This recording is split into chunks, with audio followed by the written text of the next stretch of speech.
I was told no, oh my God, so many times. But what would have been my option, right? I when I think about it, I could have, maybe took the no's and started my own business and things like that. But I had such a traditional route as far as like go to college, get a job. And so that was ingrained in me, right?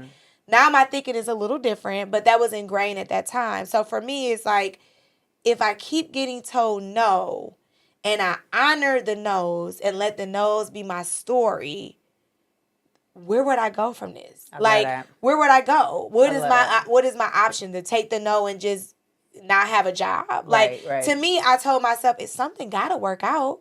At the end of the day, something has to work out. I went to school, I put in the work, I've interned for free, I've done the work.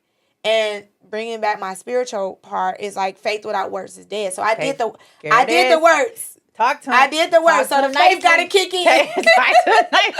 The faith got to start kicking in. And that's when the faith got activated, because it's like I did the work. I did what I said I was going to do. Yeah. So for me, it's like I got to find a yes. Yeah. I got to find it. And even when I got told no, it had got to the point where at first I just kept getting told no, but it had gotten so bad where I started asking why.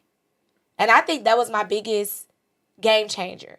Like jobs would tell me no, or interviewers, recruiters would tell me no, and I say, "Do you mind sharing why? Can I have a coffee chat with you and understand where?" Oh, I love that.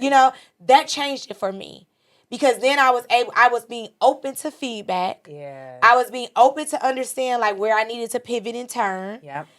Maybe my resume need to be different. Maybe my interviewing skills need to be different. Like I had became so vulnerable that it was like, what is going wrong? Yeah. And once I had opened up the doors of vulnerability to say, can you share why?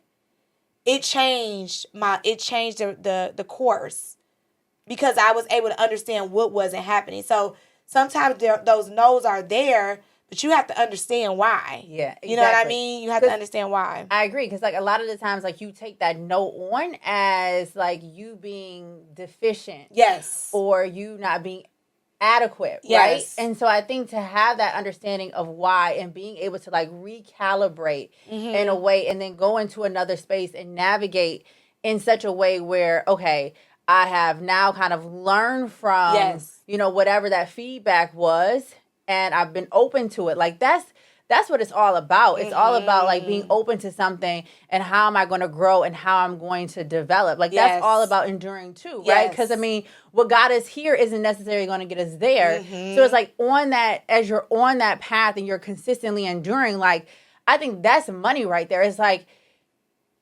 the biggest thing with enduring is not just necessarily staying the course, but is how can I get better so I can eventually get on the other side of this? What can I, like to your point, what can I learn from this? And I think that is a huge takeaway with just enduring, because you shouldn't just be enduring to endure. No. Right? You have to learn something. You got to learn something. Can we get something out of this? Can we get something out of it? Can we get something out of it? But I think another thing that like you hit on the head was just the power of perspective.